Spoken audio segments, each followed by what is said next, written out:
Hello and welcome back. My name is Adrian and welcome to the week number 3 of the November Singlass kit. The first 2 weeks we did our little bird here, and then the second week we did the dragonfly, got some antennas there. And now for the third week I'll have to check around to find the correct pattern here. I'm actually going to turn this light on right here too. Light us up a little bit better here. And let's see. Oh, here we are.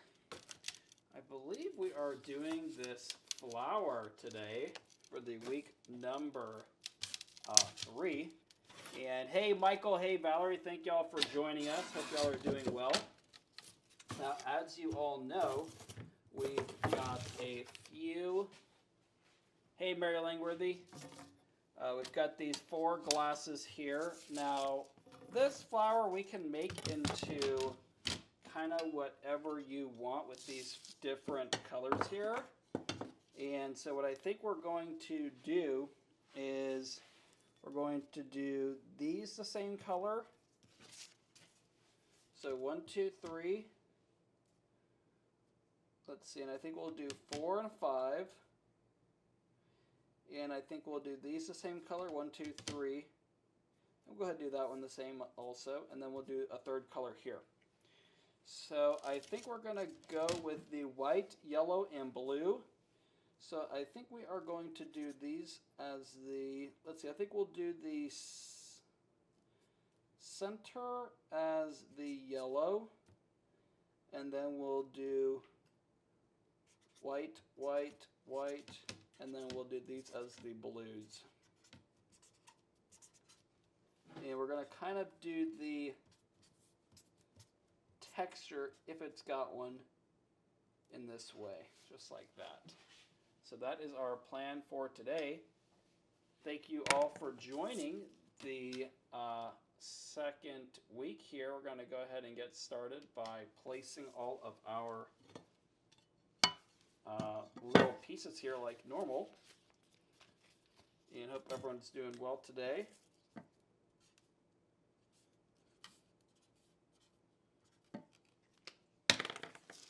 All right. Let me know what is up and new with you on this Sunday, November 16th. Now, of course, you're always going to want to keep in mind which side is the smooth and which is the rough side. So you can kind of place your pattern on the smooth side. It'll be easier to cut that way. Make sure to kind of press it nicely and it will stick quite well. And this is our vinyl adhesive backed templates that we sell. So if you wanted to do this project along with me, you can purchase that kit, and it comes with all the glass and patterns you need to do this project too. So without further ado, we've got all of our white pieces down. And we're not going to be using this iridescent glass for today, so we can set that aside. We've got our yellow piece. We're just doing one piece right in the middle. And we'll kind of put this about right here should do, kind of keeping with that sort of grain of the glass, if you will. And now we've got our blue pieces left, and we are going to place those. This is kind of a random texture, so we're just going to kind of place them to where they are nice and efficient. All right.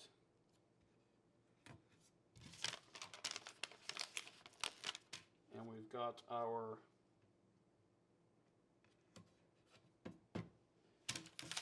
there we go. We've got our little patterns down. I'm going to go ahead and do a quick sweep here. Got some debris left over. All right. And now we're ready to pretty much, oops, finding that my little thing was on the ground. Can you hear me now? Going to go ahead and get our little glass all cut up now. So let's see, we're going to need our grossing pliers here. Got the mini and the regular. And we're going to need our glass cutter here. And we are pretty much ready to get started. So what I like to do is start by separating out all of the pieces so that we don't mistakenly break into one of the pieces that we want to use. So we get that separated, we can put the rest away, and then that keeps us having a nice yield. So we've got plenty of glass to use for other projects.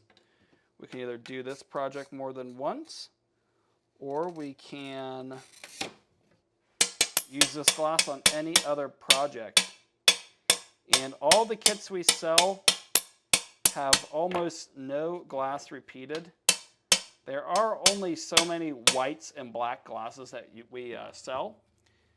And so that's kind of the only one that's repeated a few times, but it is a pretty popular one and a useful glass. So can't hurt to have a little extra stock of it, especially if you are doing quite a few projects. And the way I like to operate here is I try to do, or what we've been doing is one project per week. And even with doing that, I still have plenty of glass, even too much glass left over. So definitely, if you want to kind of slowly build up your glass, it's a good way to go. And we've got our last color here.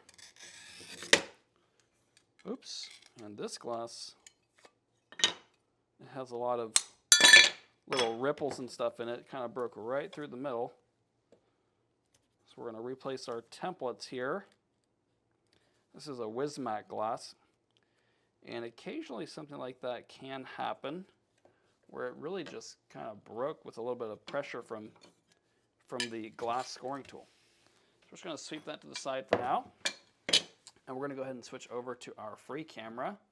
And we can see the pieces nice and close here.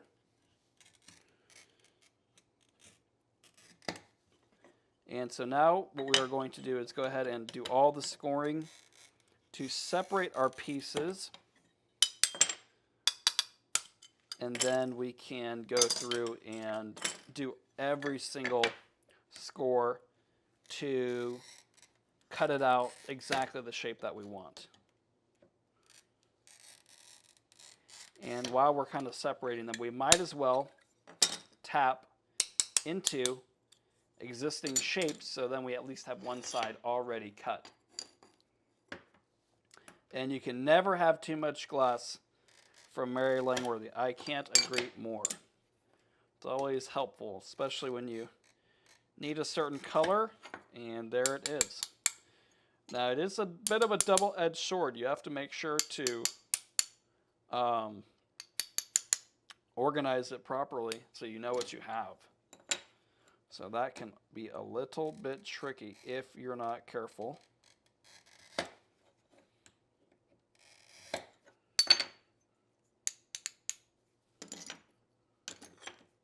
And there we have it. So we've got all of our pieces separated here. And now we are going to go ahead and start to score all the edges. And whenever you're cutting this glass here, what I like to do is use my other hand to stabilize the piece and also to help push the cutter along. And we are just trying to line it up right with the edge of that vinyl. And you can almost use that vinyl as a bit of a guide, but you want to make sure not to go on top of it, because then it will not cut very well at all. Because it needs to make that little scratch into the piece of glass. And the other thing is that you want to hear that little sound. I'm not sure if the camera is picking it up. I'll be quiet here for a second.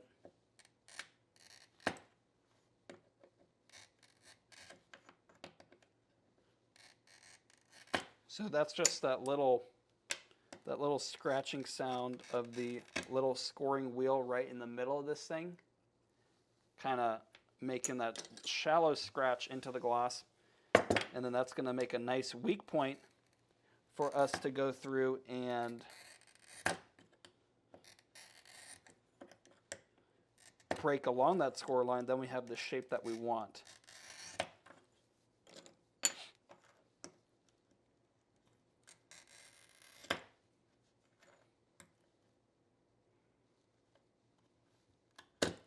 And this white Wismac is a little bit of a tricky glass. It might be just this sheet. You know, all this glass is made by hand. So sometimes there are imperfections that make it a little bit harder to work with. And even some glasses that have a pretty heavy rippled texture, for example, will be pretty difficult to cut even on the smooth side. It's just the nature of the beast with these kind of textured glasses sometimes, because that texture transfers even to the smooth side. But we've got plenty of glass here, just in case we need to do a few recuts. And there we have it.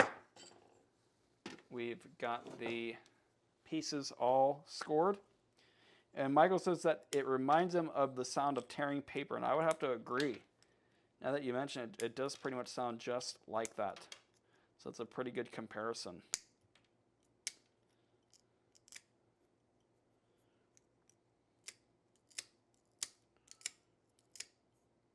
There we go. So once we have our pieces done, we are going to set them aside to do some grinding.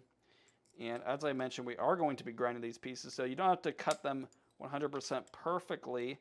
There is a little bit of room for error here that we can quickly and easily clean up on the grinder. Now, if you, of course, want to do less work, you're going to want to cut it as closely as possible. But if it's not perfect the first time, we can always go back and fix it. And I always plan to just grind everything down anyway, because then I have a nice perpendicular edge on every single piece. And that is something that I like.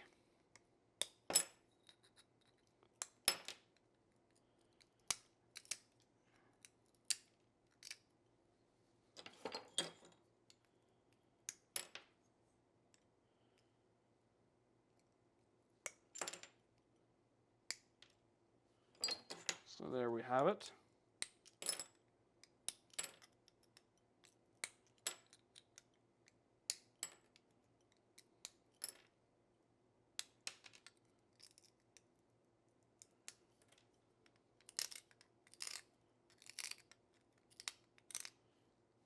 Alrighty.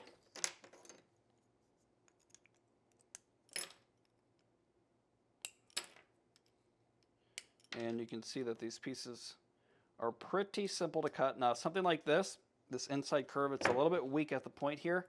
So what I'm going to do is just take off a lot of that meat here, and then that will put just a little bit less pressure on the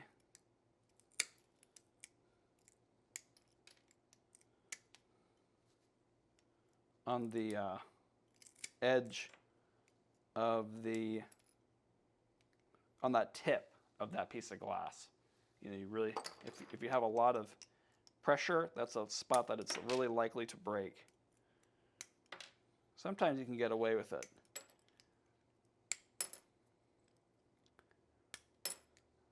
There we go. So far, so good. This is a relatively easier pattern to do. Got some straight lines, got some pretty gentle curves. And since it's kind of just a flower, you can kind of use whatever glass you've got. So if you've sourced some glass used or Facebook Marketplace or something like that, or even got some free small pieces of glass from somewhere, you can always practice. This is a good practice pattern. It's a little bit more than the most basic type of pattern, but still a overall pretty decent, you know, it's a pretty decent pattern for the beginners. So we've got quite a bit of debris here. That's why I like to do all of the scoring first and then go back and do our breaking so that we can avoid all that sweeping in between each piece. And so, like I said, this is a overall pretty simple, pattern here. And we're already kind of moving on to our grinding. So that's kind of a telltale sign that this is probably a bit of one of the easier patterns. So we've got our grinder. As always, we've got our little bottle of water here. And we've got a little hole poked on the top. And we can just saturate this sponge here, and it will just continuously apply water into that grinder head. And then once our pieces are ready, we can drop them into our little glass bath, I call it. And then we can move on to our kind of cleaning them up and prepping for the foiling. So with the grinding here, we're just pushing the edge of the glass. So if you look closely, let me back up for a second. It's hard to tell. Let me actually switch over here to my close camera. But you can kind of see that there's some blue around the edges, like right here on this corner. And so what we have to do is grind all the way down to that white template. And that's going to give us pretty much a perfect shape. And it's probably better to overgrind than undergrind because the pieces will fit just a tiny bit better. If you don't grind it down enough, you could have an issue with the pieces not fitting as well.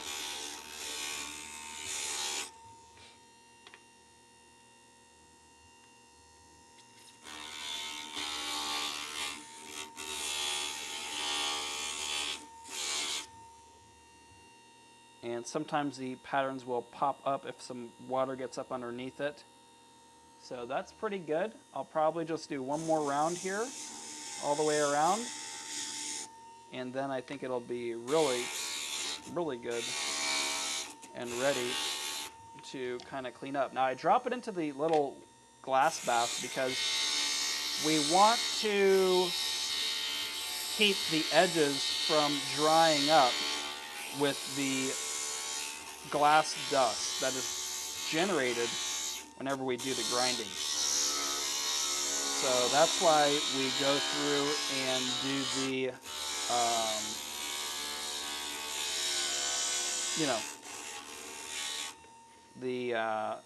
keeping it in our little cup of water. And many people, they'll use a tray, like a little deli meat tray or something like that. And that's another good way instead of the cup, because it has more width and length, whereas the cup, it just has a lot of height, which is not as useful compared to the sort of footprint of the container. Drop that in there, and again, these are pretty easy pieces to cut, so there's really not much grinding on my end today. And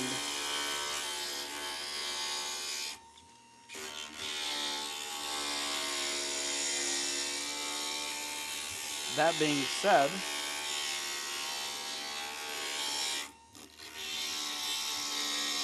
we're moving along quite well through these pieces. And I did actually forget to bring another roll of the black back. So we will be using the silver back today. And we may still patina it black, or we may just leave it silver. We'll see.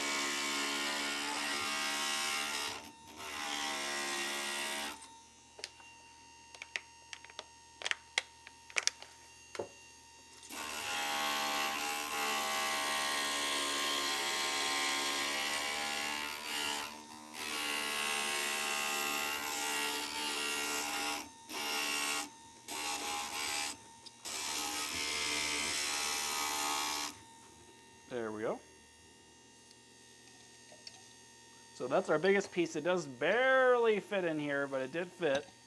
So that's why the tray is a little bit more superior. Because if you have bigger pieces, they really don't fit very well in the cup. You know, lying down flat.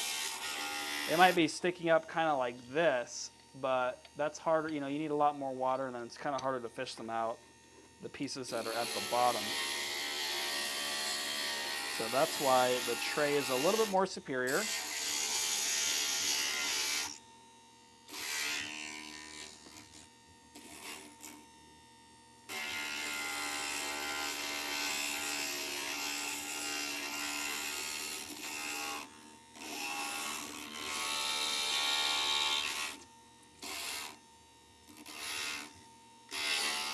And we do have the holidays coming up, so it'll be a nice restful time for everyone. And let's see, next week will be the 23rd. So that is a quite a ways into November already. Crazy how time flies. Pretty soon it'll be January once again into the new year.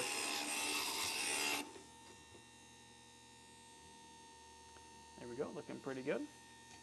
So this one also barely fits in there, barely. But in this case, close enough is good enough.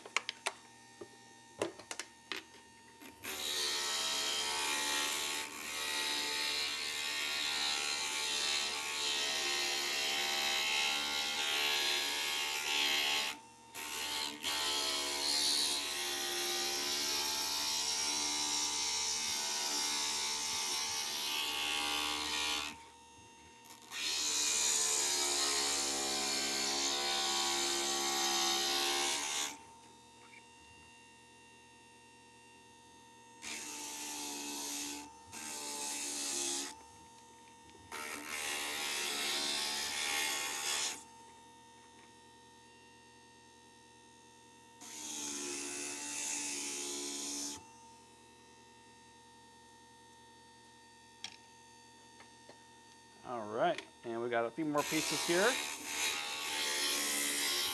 And if you are a little bit concerned with the glass, you know, on the edge of your fingers here, you can wear some gloves, or they do have some different tools that will kind of protect your fingers, but you can still put pressure. And so check into some of those. I know we saw one called the Thumb-A-Roni, something like that, and it's sort of shaped like a thimble. And a lot of people do also use just edge, finger protectors, and so that's another option. I don't have that, but I might look into that just to present that other option to everybody. And we've got a little bit of water left here. Just about enough.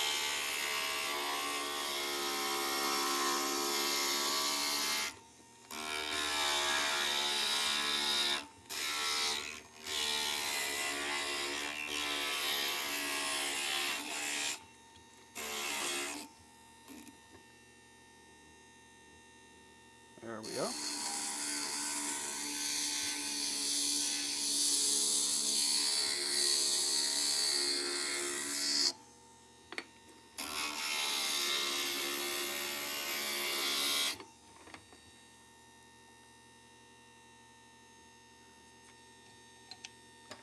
And we've got two more pieces here. And I personally do take off the pattern right after, and we don't need the, we don't really need it at this point. We're pretty much done with that. So I take that pattern off before I put it into the little cup of water. And Valerie mentioned that she purchased, there's an item, it is, I don't know what the name of the product is, but everyone refers to it as a cookie. And it's essentially a little kind of like circular tool that you can kind of hold, and it helps you to separate that glass edge from your fingers, and you can kind of push it into the edge of the glass and apply that force right onto the wheel here. And so, yeah, let me know what you think about it, Valerie. I'm kind of curious to see how well it works. And you can kind of see all the mess that this grinding makes. You can kind of see all over my finger. It's got a lot of that white glass dust. So that's why we drop it into our little bath here. Make sure that we try to avoid all those edges from getting all this stuff just caked and dried on there. If you do, it's not the end of the world. It just takes a little bit of extra effort to dry them off, which again is not the end of the world.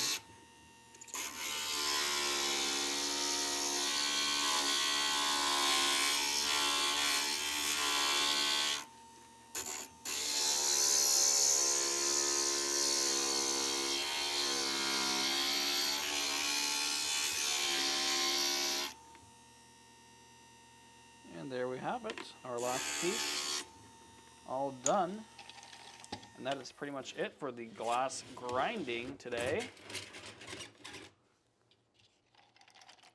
And Mary mentioned that she's got the NYX Grinders Mate, but hasn't tried it yet.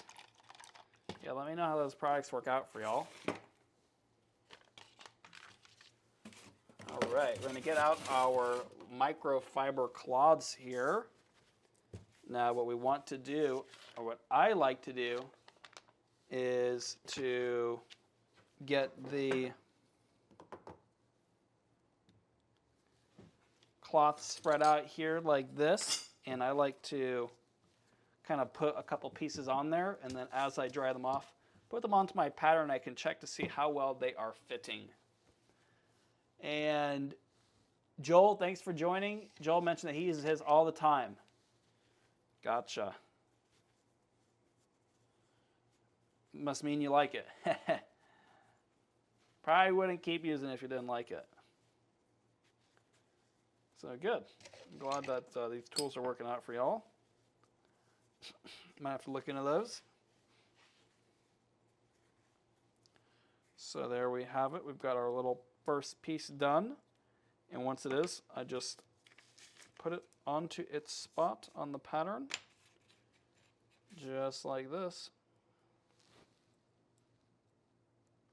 And then after, we can check to see how everything fits.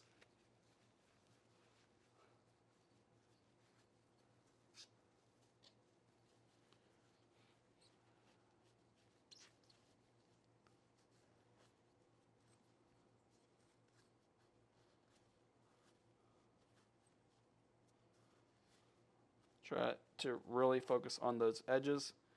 Make sure that they are perfectly cleaned up there. Because that is where the foil will be adhering to.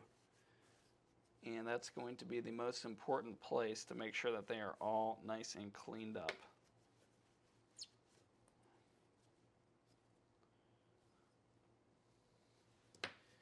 And these are pretty similar in terms of the shape, so we're going to want to make sure to really pay attention and not accidentally put something in the wrong place. Now this one's going to be easy to know where it goes because we've got a clear spot right on the corner here.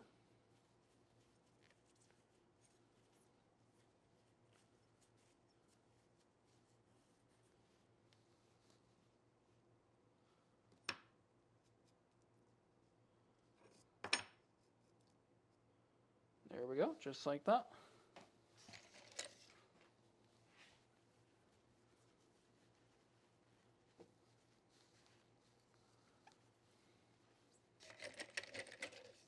And the reason why I like to put them out onto our little microfiber here is because straight from the cup they do get very wet, and it kind of saturates our microfiber cloth very early in the process.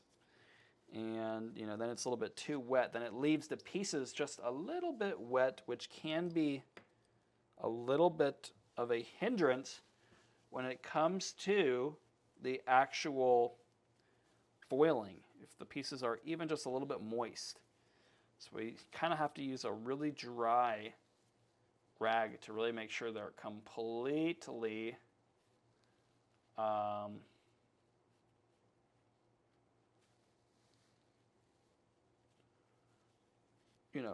completely dry for the foil to adhere properly. And Mary mentioned she cut and ground 7 Sun Cathedral, or maybe Catra, I think is what she meant to say this week. My thumbs and pointer fingers are sore. I still need to sit and foil them. That is some work. That will do it for you.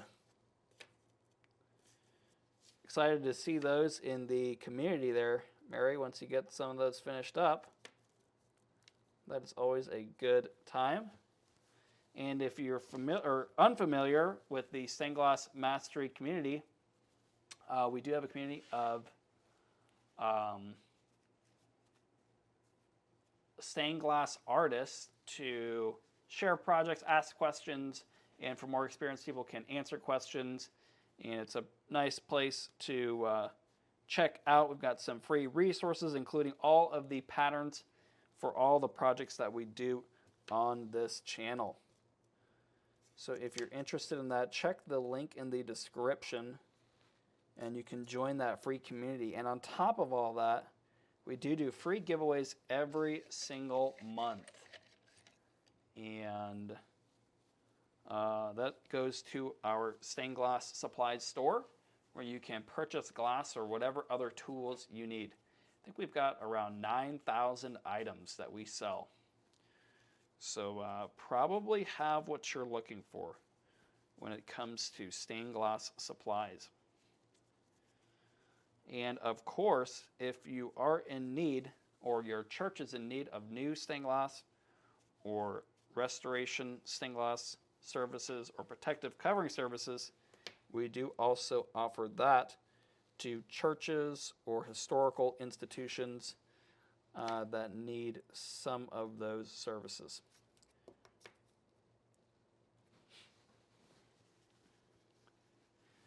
And so far, we are making some pretty good progress here. And kind of looking back at our patterns here, I'm thinking I might want to actually switch these two. I put this one as white and this one as blue. I think I'm going to switch that and do it the other way around because I think it looks a little bit strange. I kind of did it a little bit wrong. Oops, I got a little piece of iridized granite in there. That must have been from our last project. I remember looking for a piece and I had to recut it. That must have been it. So, oops, on my end, I don't know why I did that. It's become abundantly clear I did it backwards. So we're going to get that fixed right now. And thank you, Valerie. Appreciate that compliment. Regarding the church windows. We had been building up footage for several years and finally hired somebody to help with that. And so now we're able to post these videos every week of some case studies of our finished products. So I've been trying to get all of those out and into the internet. Go ahead and recut these two right here. And hey, Foxglove, thanks for joining.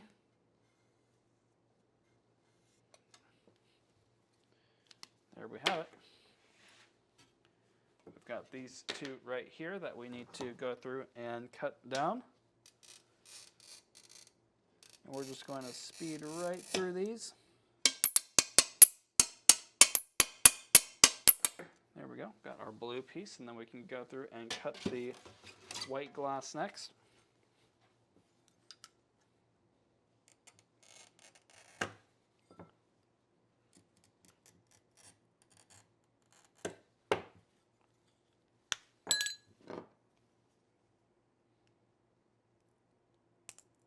Oops.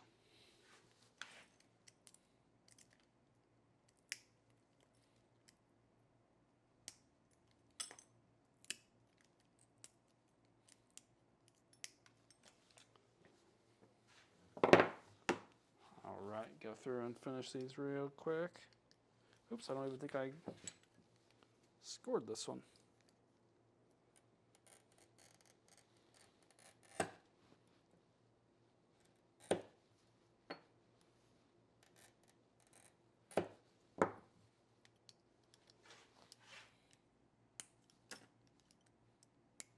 Oops, cut right through that one. Let's see if I can get this piece.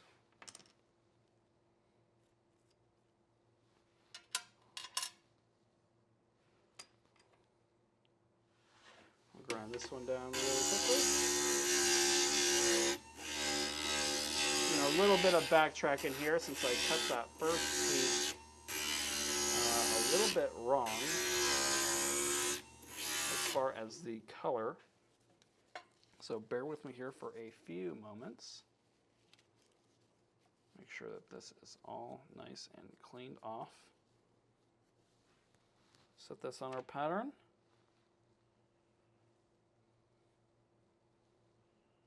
And then we've got one more to do right here. Oh, we need to make sure to trace it. And we'll get that cut again.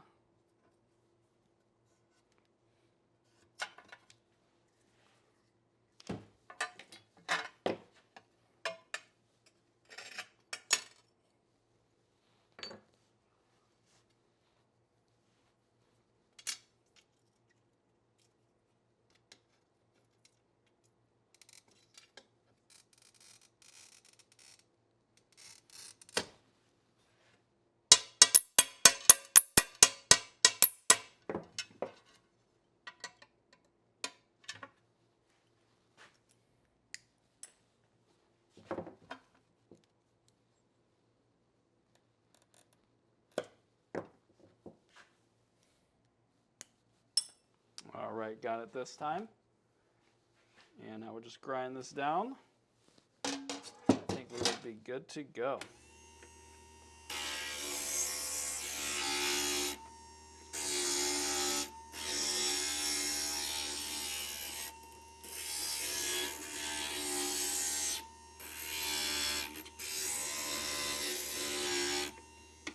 All right, just making sure to knock down all those sharp edges, or at least most of them, make it a little bit more user-friendly.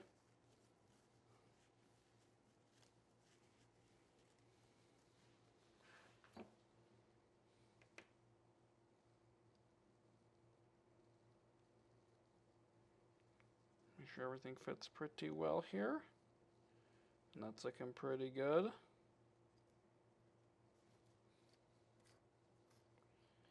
And now I would say we are pretty much ready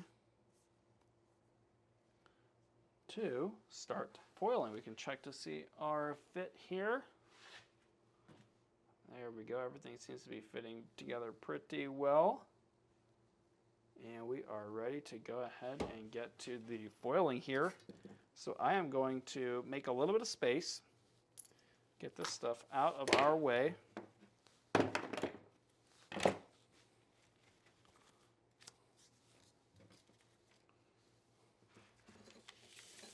And we'll get out our beloved Magna foiler. And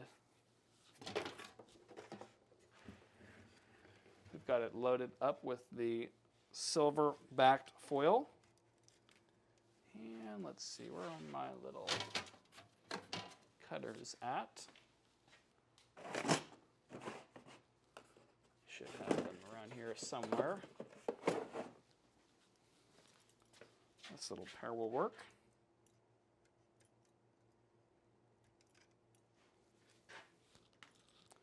All right, we are ready to get to foiling here. I'm going to move the camera, try to get it pretty much in the correct spot here. Switch over to the free camera, and there we have it. We can kind of see what we are doing right here. Just stick that little piece of glass into there. And let's see if I pack this up a little bit. It looks a little bit highly reflective here because we got that silver on there today. And so it just kind of rolls through right onto the edge of that glass.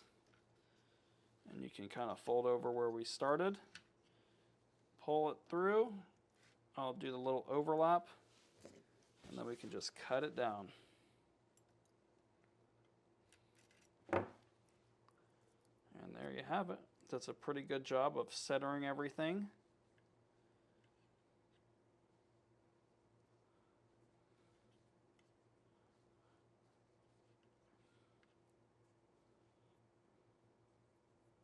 There you go. We'll have a little bit of an overlap touch-up to do, but that's not too bad. We'll go ahead and set this aside for the burnishing here momentarily. And we can go ahead and continue on with the next this next blue piece here. Kind of fold over that starting point.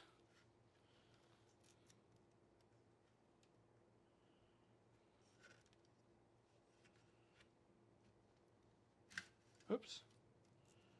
Pulled it through a little bit too hard there.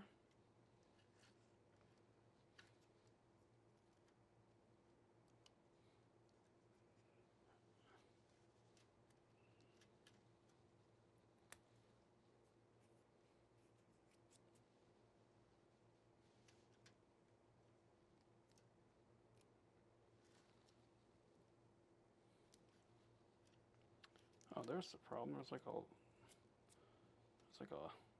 film. This is a brand new roll. I had a little bit of a film on there. That something was strange.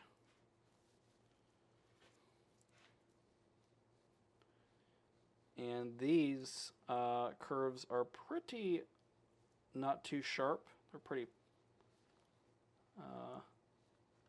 they're just not too sharp. So I don't really have to worry about them sort of tearing.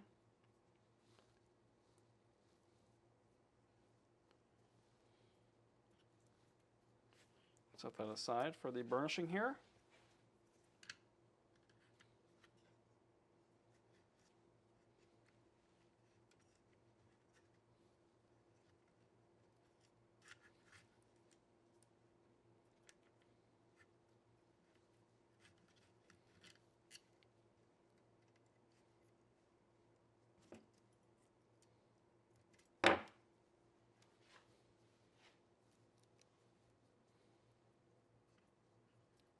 And once we run it through the foiler, we just fold it over. And that gets us all ready for the burnishing.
And moving on to our white pieces here. This was the recut piece.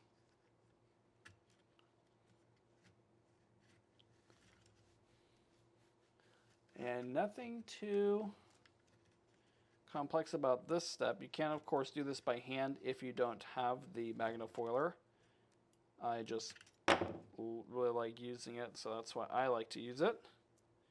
But by no means is it a requirement.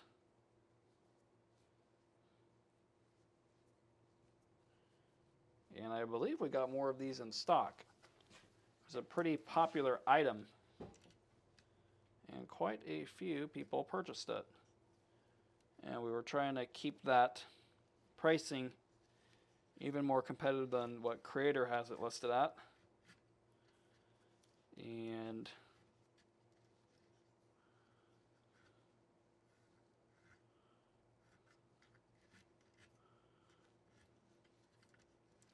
so it's been a good product for us. I've enjoyed using it. I try not to push anything that I don't like to use personally. And I think it's been good. Now this is a pretty steep inside curve there, so I'm going to do everything else first. Then we're going to go back and mess with that here in just a moment. Okay, so now pretty much got this curve here. What I like to do is take our fiddle stick and just gradually work that foil over. And if you do this method, as you can see, no rips. So that's why I really like to do that. And Valerie mentioned that she loves hers too. It's been pretty good feedback on that product. So if you are looking for a foiling solution, for me it definitely saves quite a bit of time. I think for most people, they see that there is a pretty substantial time savings. So if you're kind of short on time, or just want to get more projects done a little bit faster, definitely something to look into.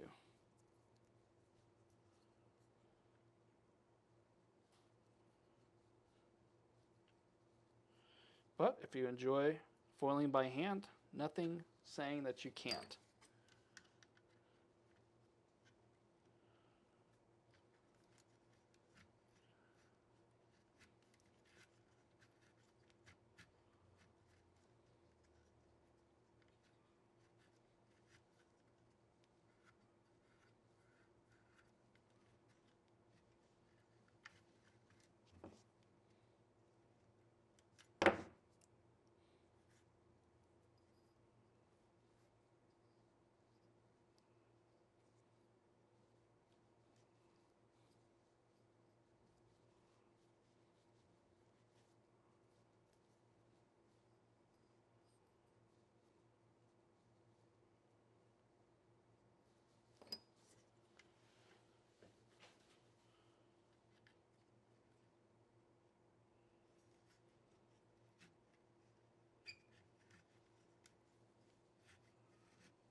There we go. And we've just got our little sun piece left. So overall, not too bad. Then we've just got a bit of burnishing and soldering on this project. Making some good progress today.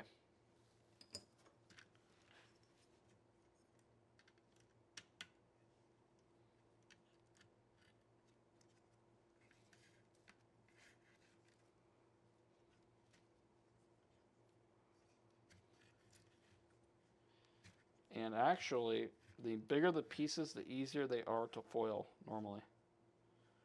The little pieces are the ones where you kind of are a little bit more tedious. You got to take your time with them. But the bigger pieces are a little bit easier to do.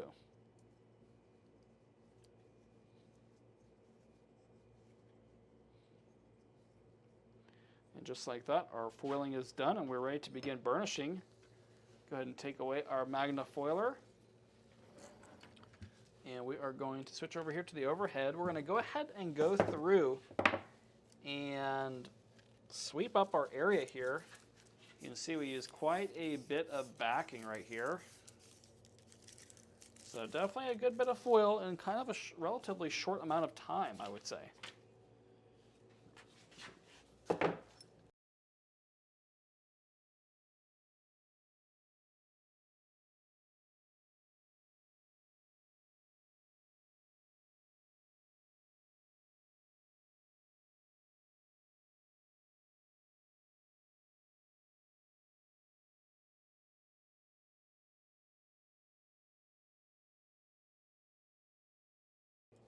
Okay, we're going to go through and start to burnish our pieces here.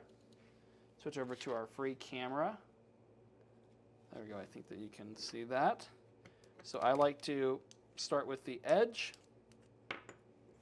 and then we'll do the face. And we're sort of going from the outside in. Oops, we got a little bit of a issue there. We might have to do a little patch on.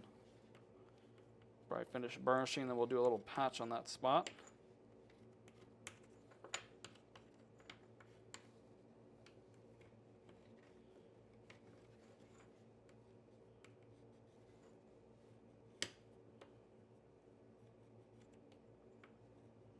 There we go.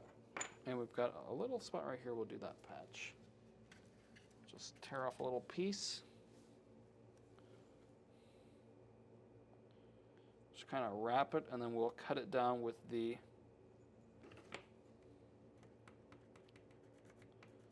what do you call that thing? The X-Acto blade. I prefer to use the X-Acto blade. It's just a little bit of a finer, sort of precise tool.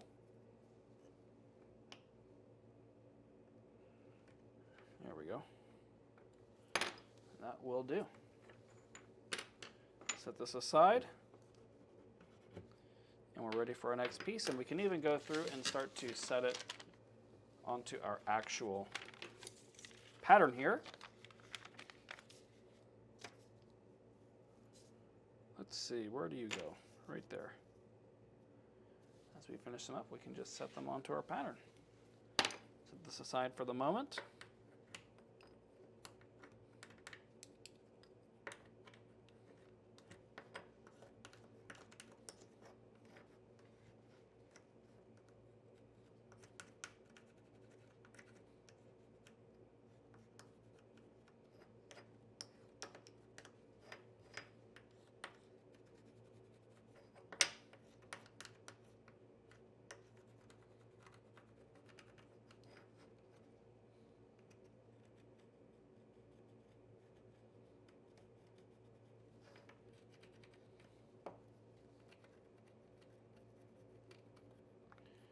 I like this fid because you can really get into all that texture. Makes it just a little bit easier.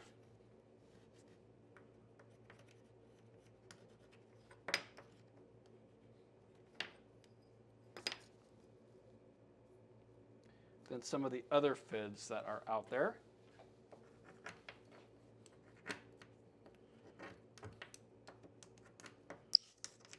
And as you do this burnishing, you can really see that foil sort of just takes the shape of the surface of that glass, all that texture.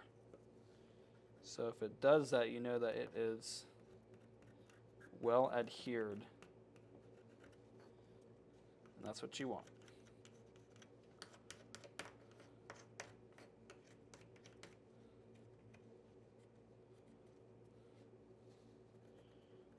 Sometimes I find you have to kind of go over it a little bit extra, especially if that glass is very textured.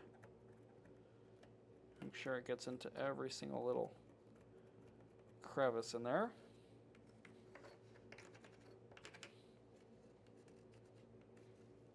And just do your best to not damage that foil, to rip it. Just trying to really get it to adhere properly. Which does take a little bit of force. And as we saw earlier, if we do damage it, we can just do a little patch, and that's all right.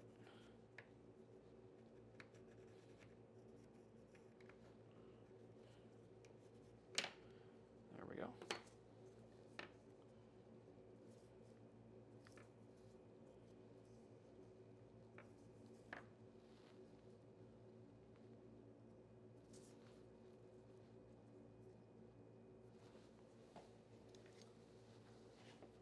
Got our next little piece here.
And this is our last white piece here.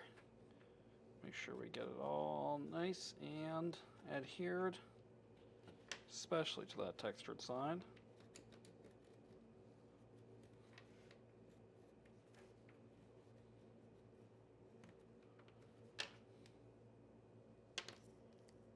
There we go.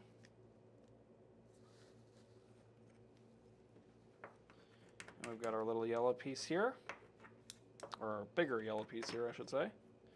This one is very smooth on both sides, and those are going to be the easiest glasses to work with overall. Now, if you are doing a leaded panel, the texture of the glass doesn't matter much beyond the actual cutting. As long as you can get it cut, you know, with leaded glass, you don't actually have to do all the foiling. It just fits into that channel. And as long as that texture fits, you're good. Now, there are some textures you have to use a channel that's a little bit taller, because that texture has such a variation in the height that it goes up to be too thick that it won't fit inside the channel. And so sometimes you have to use a channel with what I call a higher heart, and that will pretty much solve your problem. But it is another extra step. So, but not a big deal, to be honest, as long as you have access to that material. If that material is not readily available for you, then it could be a problem. And you could you could grind down that texture. Then you know it'll probably fit then. That's an option. You could pick out a suitable alternative glass, maybe the same color, just a little bit of a less textured variation. Right here, we're going to put a little extra foil right there.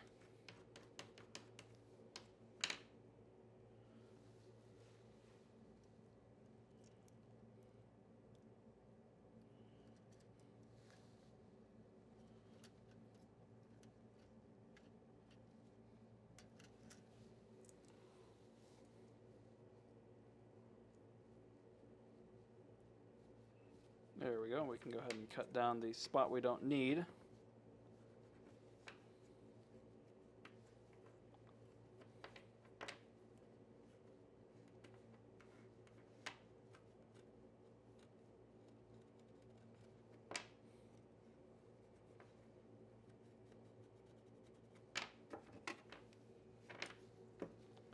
This side we've got a little bit too much right here. Just trim that down. Go through and trim this spot down too. There we go.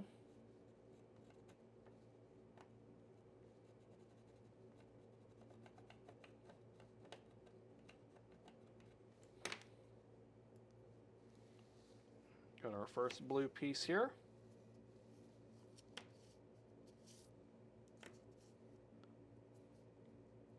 This is another tricky one. It's a little bit similar to the other pieces. So you have to just make sure it's in the right spot. Make a little trial and error.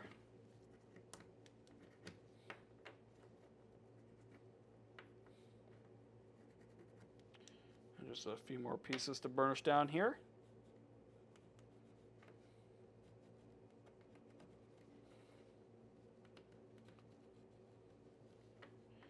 This is called an Artique texture. It's another pretty simple one to burnish down, so no issues there.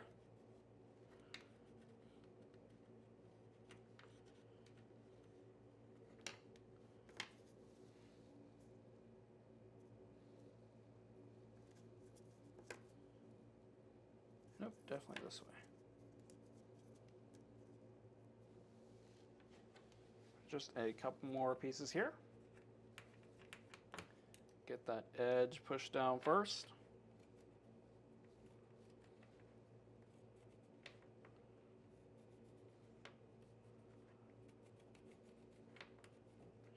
So kind of a pretty repetitive task on this one for the burnishing here, but an important one.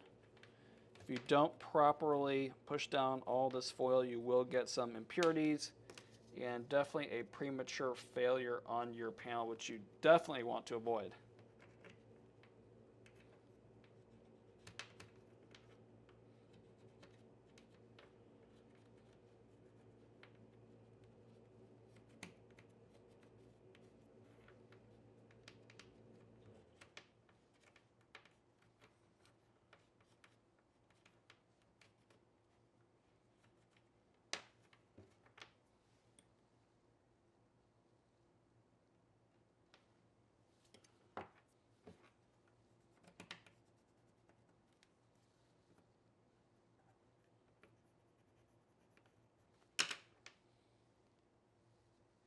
And there we have it, our last piece. Go ahead and turn on our iron. And we're pretty much ready to start soldering here. Get everything pretty much exactly where we want it on our pattern. And that way we will have a good idea of where everything is going to be going. Before we put the flux on,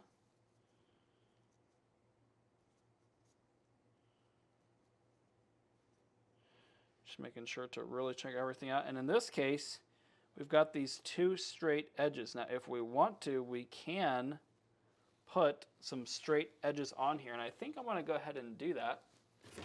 And what I like to do is I just use these little pieces of wood with some nails.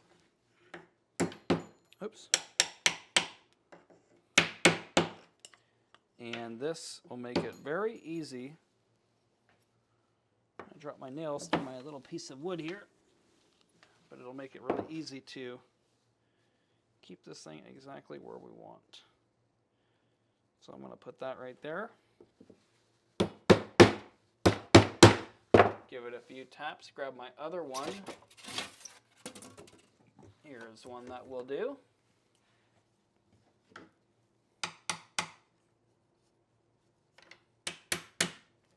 Oops, this one just split right in half.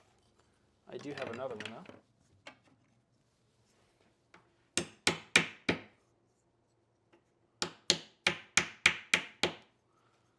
And it's a little bit short, but it will do for our purposes today.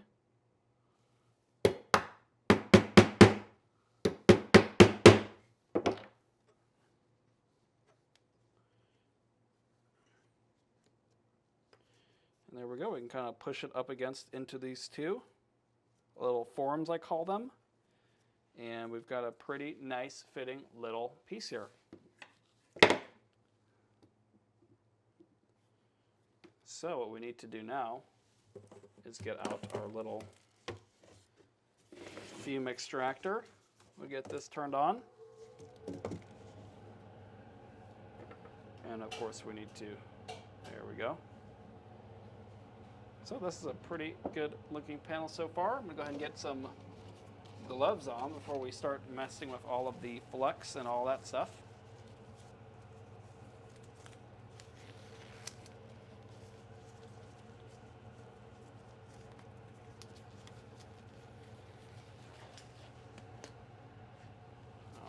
All right.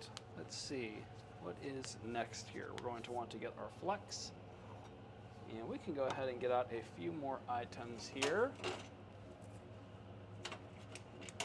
Now this one is at a right angle here. And you could put it and make it into like a book stopper type thing. I'm going to make it into a hanger like normal. Probably hang it from that spot right there. But you can definitely make a second piece, a mirror image, or any other sort of shape like this, and you can use it as a book stopper. You just might need to cut out a little piece to give it a little bit of structure vertically. You can also put something like this in the corner of a window, or something like that will work. Let's see here. We're going to also want this right here. I think that should pretty much do it. So we're going to grab our flux. We'll give it a little mix here. And Since we have these forms on, I'm actually not too worried about them moving around too much.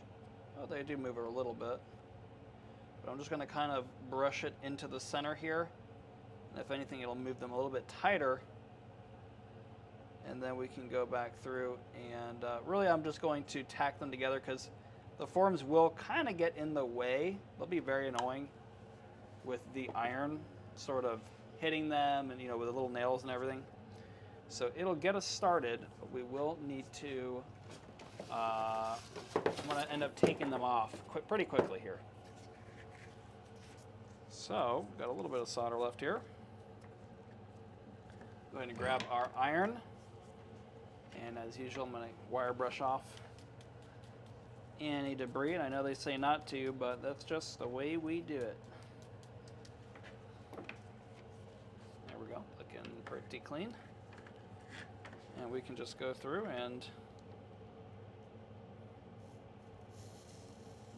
right now we're just going to get some joints tacked. So that way we can move our vinyl out of the way, we can move the forms out of the way.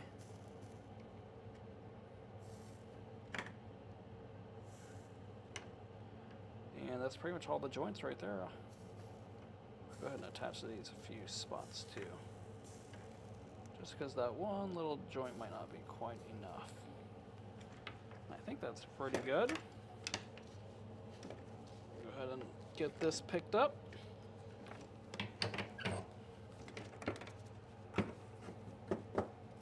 And I really like this little tiny hammer. It's just right for little tasks like this. You don't want to use a big hammer. I can go ahead and put that away. Get this out of our way. And we are ready to continue on with our little panel here.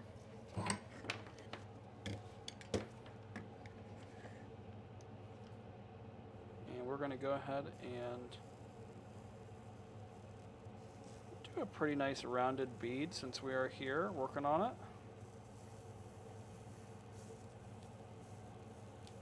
Really doesn't take that much longer to just do this first sort of pass, you know, in a nice way.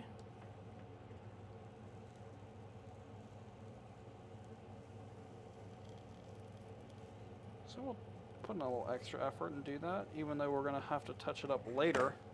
It'll just make the touch-ups a little bit less going forward.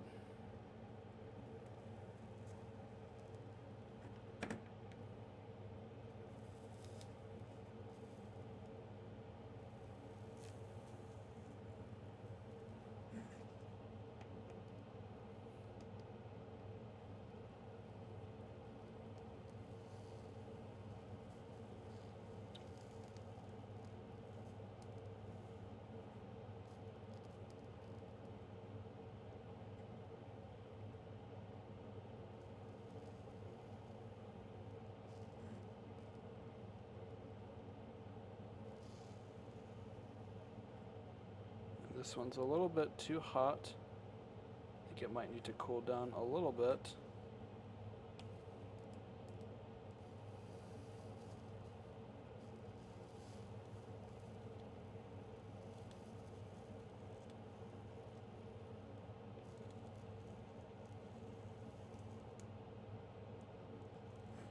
There we go.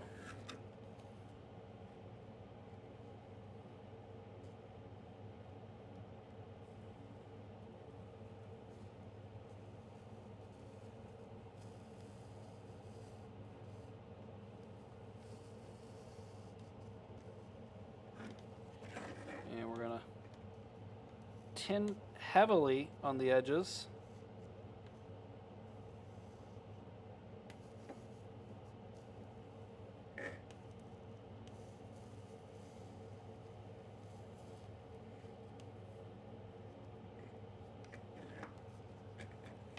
There we go.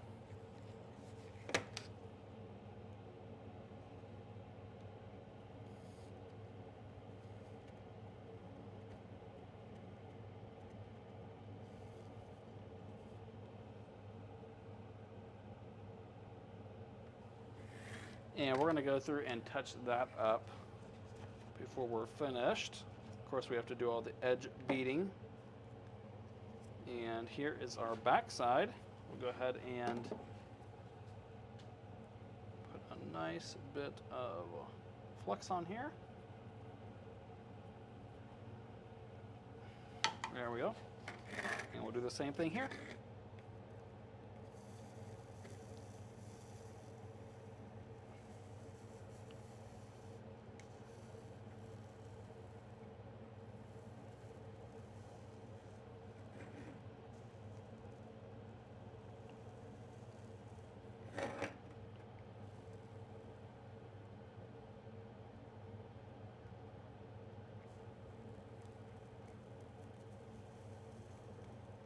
And the way I like to do it, I like to just feed that solder right into the tip and then make contact with the corner of the tip to the foil. And I find that that seems to kind of dispense it pretty evenly and consistently, kind of get the speed and the look that I want. Move this out of the way a little bit.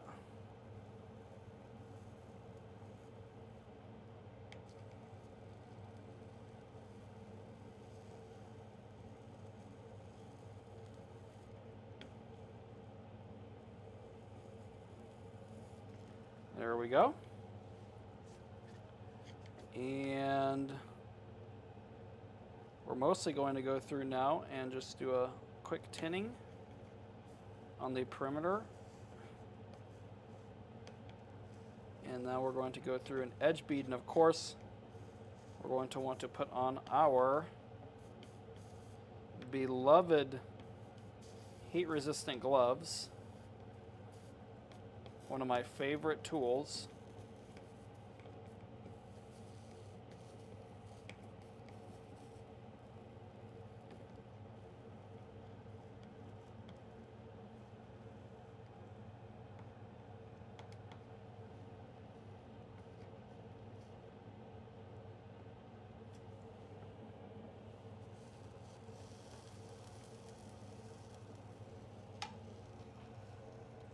Okay, so let's go ahead and put those on.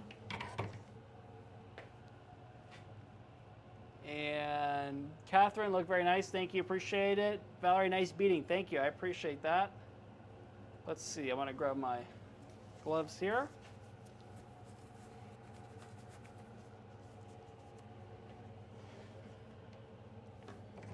All right. Let's see.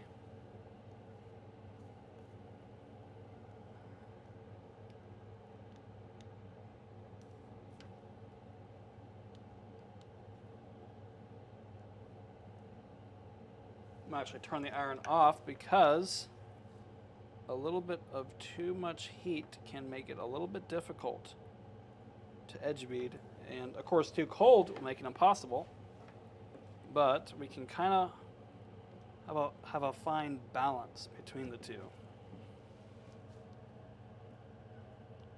And instead of going back and forth, what I think I'm going to do is kind of get what I can with this orientation, then I'll swing it the other way and do that.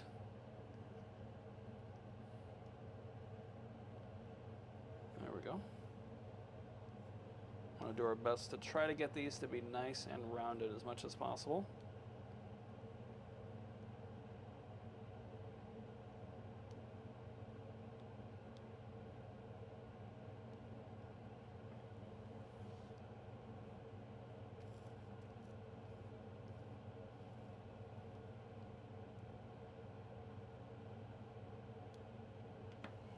There we go.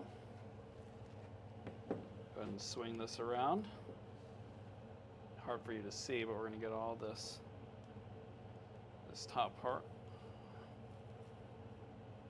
Trying to get it nice and even throughout if possible. Kind of have to heat up a lot of area and then just tap that nice rounded bead all the way through. Let that dry for a moment. And we'll switch, let's see, I think we did this side already. We're going to switch to do it like this now.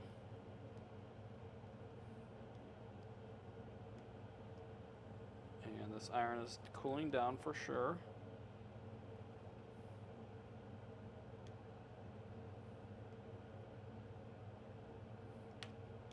We'll go ahead and turn that back on. Getting a little bit too cool.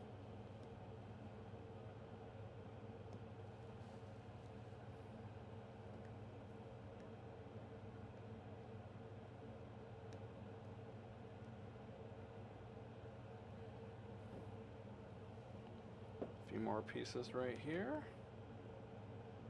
I think this is where we started.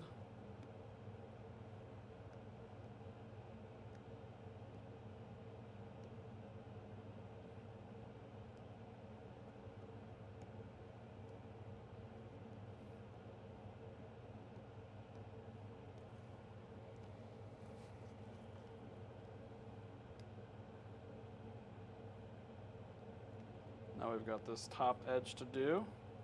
Got a lot of solder up here. I'm gonna go ahead and turn our iron off again. It's getting a little bit warm.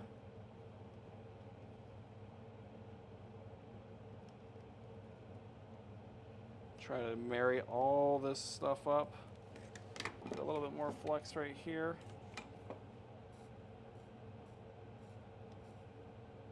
I think that some of the spots had a little bit of that clear film on it from the packaging. Just see if I can burn right through that.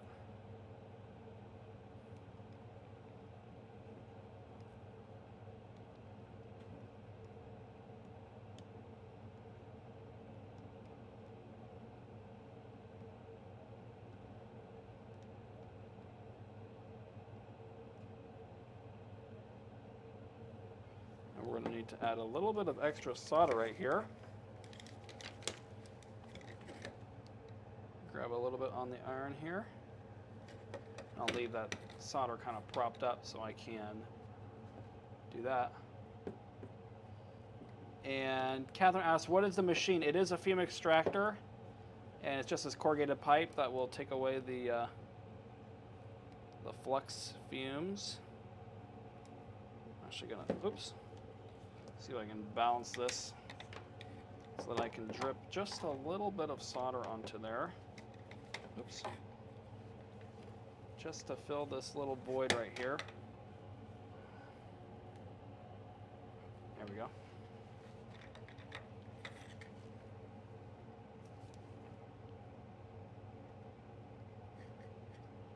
And you can see that the iron is kind of cooled down a little bit, which is good for this purpose because we don't want it too hot. It'll just drip right through.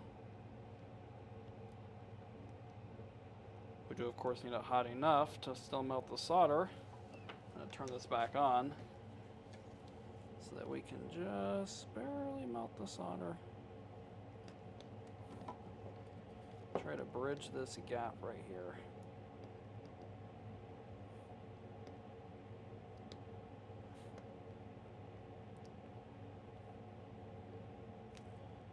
Between the void of these two pieces. If we had to, we could put a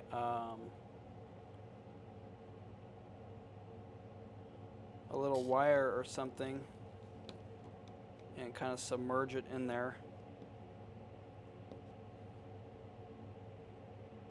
And that would fill the void with a solid that we can solder to instead of trying to fill it with our molten solder. But I think we might be able to get it just like that.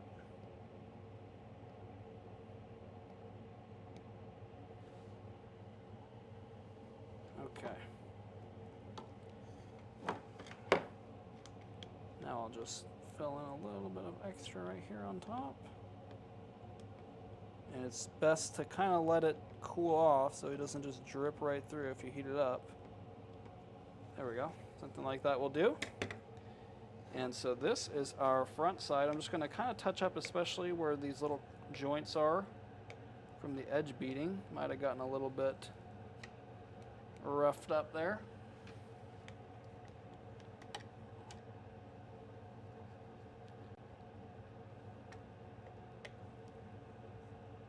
There we go. And overall, everything's looking pretty good. Up next, what we want to do is...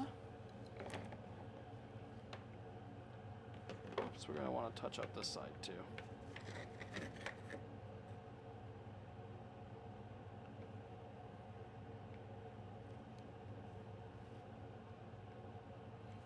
Check for any sort of flat sunken areas where it might have melted and kind of dripped onto the tabletop. And that looks pretty good.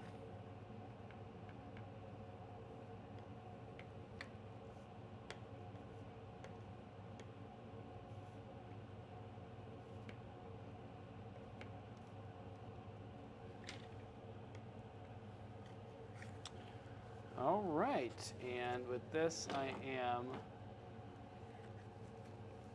pretty,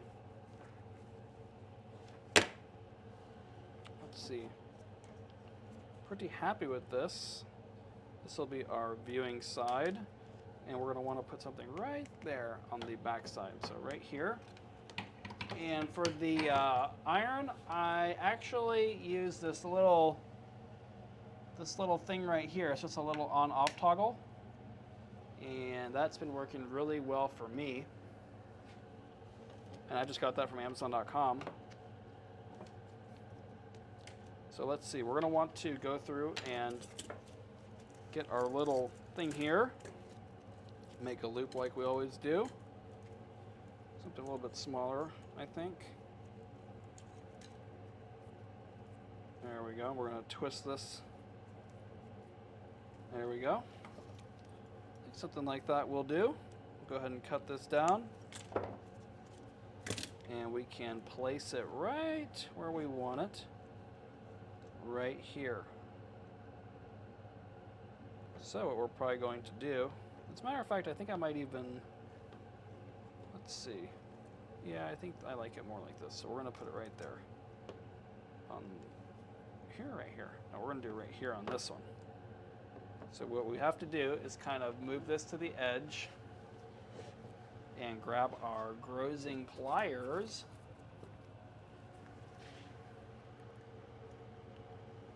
And we are just going to try to submerge this thing right in there.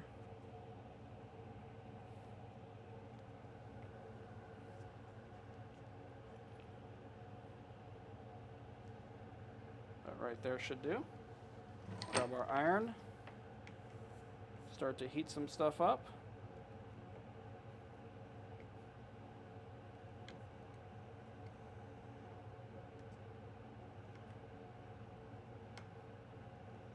There we go. Let that cool, separate, and then we can just kind of fill it in on top, try to make it look pretty much like a bead of solder, just like that.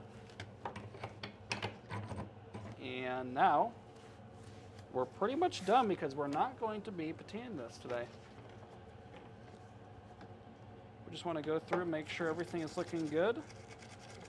Got a few drips and stuff from the edge beading that we want to go through and take care of. So we're definitely going to be doing that. Little drips right here we can take off. And we are going to, of course, want to clean this up. So I do hope that everyone enjoyed today's video, a little bit of a quicker one today. I appreciate everyone showing up to the week number 3 of the November stained glass kit. And of course, we do have one more week here in November, and then, as we talked about, we'll be taking off the month of December. So we will see you back next week, and we've got a pretty fun project, a couple of whales planned for next week. So that, of course, is going to be another great project to add to the collection of our pieces.